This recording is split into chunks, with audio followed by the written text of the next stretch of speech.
Hey, welcome to Draw Tip Tuesday. When you see this, I am back from Greece, but I did want to make you a little souvenir, just like this shirt that I'm wearing.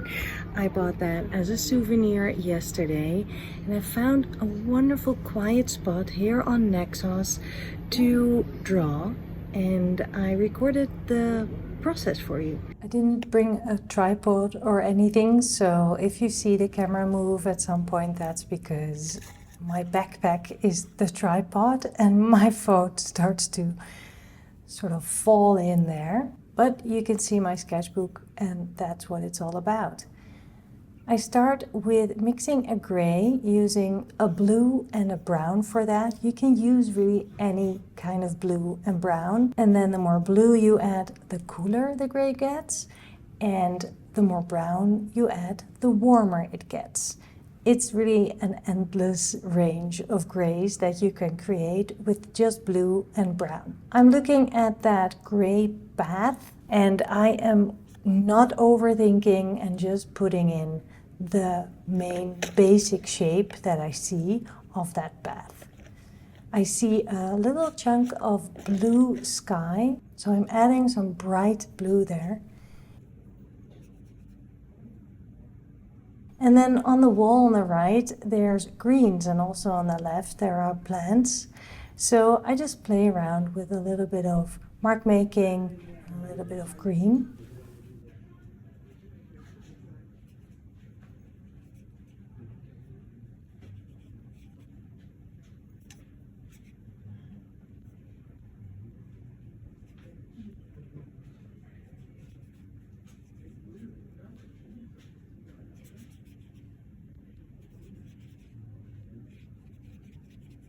So I'm just playing with a little mark making, big chunks of shape, and then a bit of mark making with different textures in my watercolor.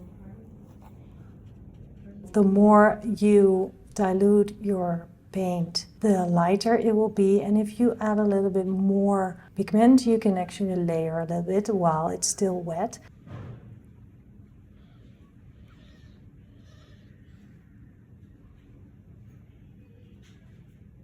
Now I pick up a bright blue for those windows that you see at the left-hand side, if you can see that on the tiny thumbnail.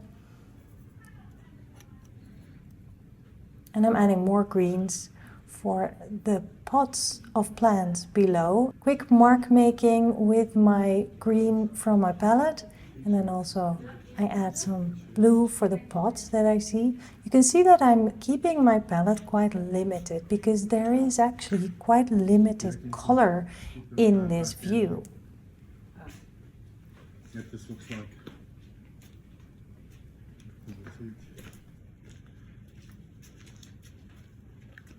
And now that I have these quick blobby shapes down, I grab a colored pencil, and this is a Derwent Inktense pencil, which is water soluble. So the paint that's still wet, I can easily just draw on top of it, and I don't have to wait for it to dry.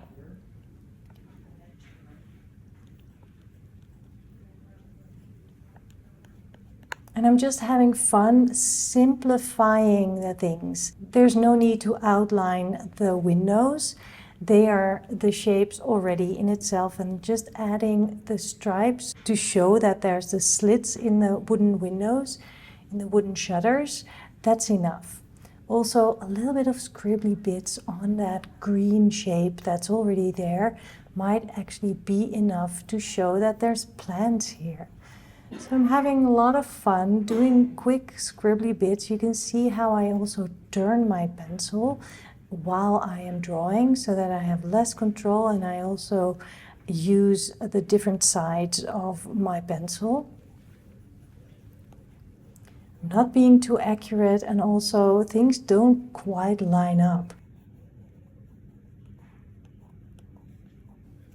That gray shape that I drew, actually that would touch the plants, but I'll deal with that later. First, I want to make sure that I have the architecture in, not outlining, just using lines to indicate that there's ledges of roofs and that there's windows.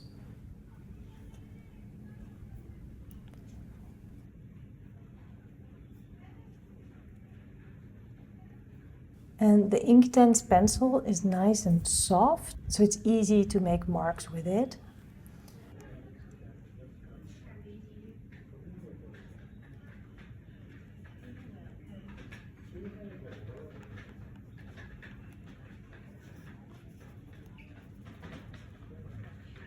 On the right hand side there's all kinds of plants, so I am making marks to indicate that there's different shapes of plants and shrubbery and what have you. Again, keeping it very simple and quick.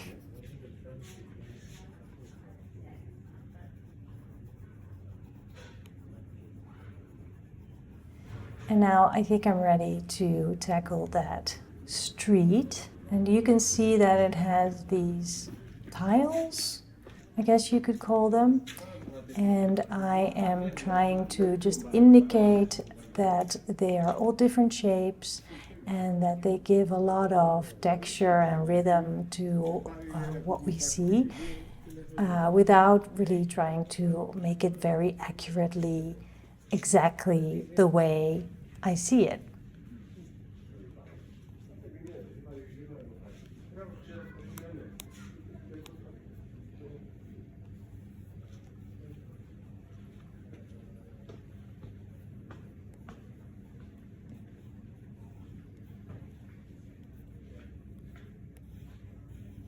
It's an interpretation. Just like the texture on the wall, I am trying out some different things to create that texture there.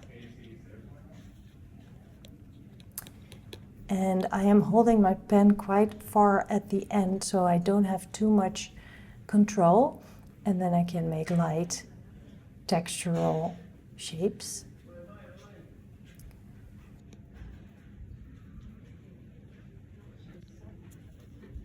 Adding a little bit more at the end of this street.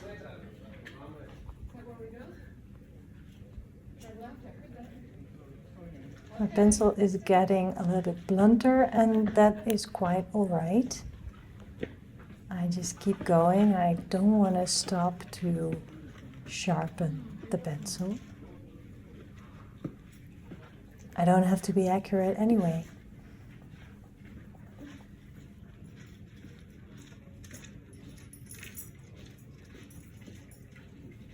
Doing my mark making.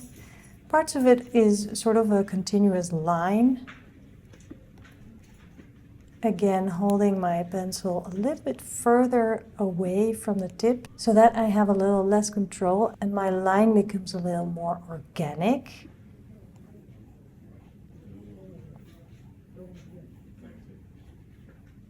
Adding more leaves. And let's put some more dark in there as well. Indication of more darker bits because things are in shadow over there.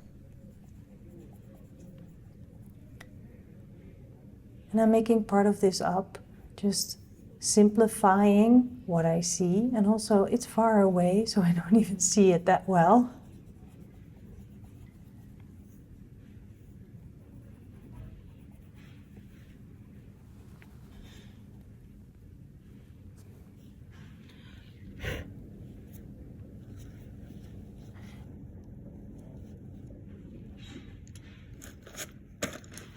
I feel like it does need a little bit of extra for the pathway because there's white edges in there. So I'm using a white crayon for that. But that basically is it. I am going to add a little bit of lettering because there's this beautiful white space on the left that I can use for that. And then that really is it. I purposely did not speed up this video just to show you that you can make a drawing in 10 minutes when you're traveling. Often people think that when you travel, you need a lot of time and you need to leave your family who doesn't draw and then have like this half a day for your own. No, 10 minutes can be enough to fill a page and create a memory that you will just never forget. I am just never going to forget this moment in Naxos town after teaching a workshop. I'm just never going to forget this.